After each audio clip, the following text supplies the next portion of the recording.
মালাকুল মৌত আল্লাহকে প্রশ্ন করছিলেন, দায়িত্ব তো দিছেন, পুরা করতে হবে, কোনো দ্বিমত নাই। কিন্তু মনে ভাবে মানুষ সারাদিন আমার নামের চর্চা করবে, খালি বলবে এই লোকটার কোনো কাজ নাই, শুধু সারাদিন গাজীপুরে ঘুরতে থাকে, যাকে মনে চায় তাকে উঠায় নিতে থাকে, সারাদিন আমার আলোচনা করবে, মানুষের মুখে মুখে থাকবে।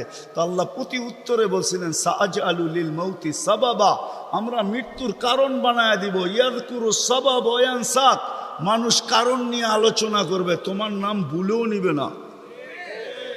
এখন নাম নিতেছে ডেঙ্গু, কয়েকদিন আগে নাম নিছে করোনা, কখনো নাম নেয় স্ট্রোক করছে, কখনো নাম নেয় এটা সেটা, ঠিক না?